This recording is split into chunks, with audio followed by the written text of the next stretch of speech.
Como eu parei de me apaixonar e de me atrair por pessoas indisponíveis? Eu ia colocar no título Homens Indisponíveis, mas eu quero que esse vídeo chegue para homens e mulheres, porque existem homens também que são codependentes e que só se apaixonam por mulheres complicadas, que não gostam deles também. Então vamos lá. Como eu tenho falado nessas sequências de vídeos, eu fui uma pessoa que passou a vida se interessando pelos caras errados. Parece que eu tinha um imã. Quanto mais complicado, disponível para mim, mais eu me interessava por aquele homem. Mais determinada eu ficava em querer fazer com que ele se apaixonasse por mim. E na maioria das vezes, isso nunca acontecia. E eu já expliquei num vídeo aqui por que isso acontece. Mas então, como eu consegui parar de me apaixonar por essas pessoas, por esses homens? Como eu parei de sentir atração pelo caos? Acho que faz mais ou menos uns 3 anos que eu simplesmente tenho um basta. Eu já estava com 35 anos e enquanto eu via minhas amigas ficando noiva, engravidando, sendo pedida em namoro, eu não conseguia passar de uma conversa no WhatsApp. Eu lembro que nessa época eu me envolvi com um cara totalmente indisponível e aquilo começou a me dar um cansaço emocional. Eu falei pra mim mesma, não, dessa vez chega, eu vou parar.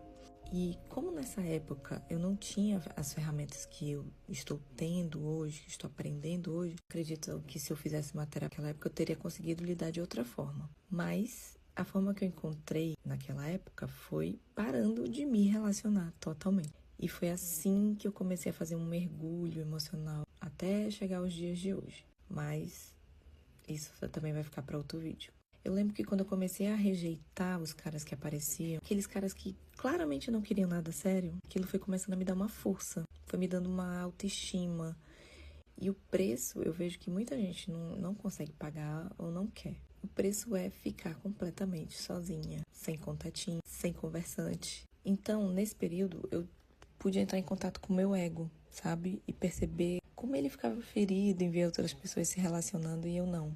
Mas também eu pude observar que a maioria das pessoas estava se relacionando mal só para não ficar sozinha. E isso me fazia querer ficar cada vez mais sozinha, até aprender a me relacionar direito. Porque com o tempo, a solidão ou solitude, ela te ensina a gostar da sua própria companhia. Parece clichê, mas é verdade. De fazer as suas coisas, de cuidar cada vez mais de você. Então você percebe que não é qualquer pessoa que vai te fazer sair de casa. Você pensa 1000 vezes se aquela pessoa realmente vale a pena. Será que vale a pena sair do meu eixo por causa dela? Mas eu achava que só rejeitar esses caras que claramente não eram pra mim, eu achava que ia começar a aparecer uns caras legais, eu ia me apaixonar por eles e eles por mim.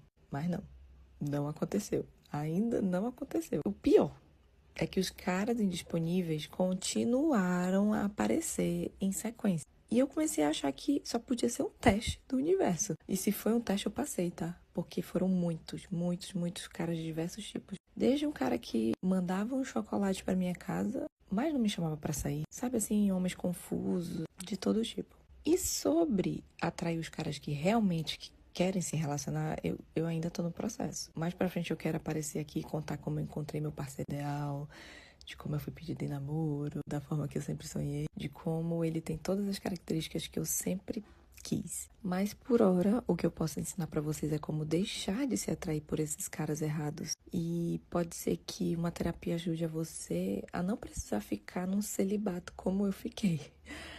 Mas esse processo de isolamento, digamos assim, eu encontrei o verdadeiro sentido de se amar, sabe? Porque hoje não é qualquer pessoa que me faz querer sair do meu eixo. Eu espero que esse vídeo tenha feito sentido pra vocês e comentem aí se vocês ainda estão atraindo só relacionamentos ruins, só caras complicados e como vocês estão lidando com tudo isso. E a gente se vê no próximo vídeo.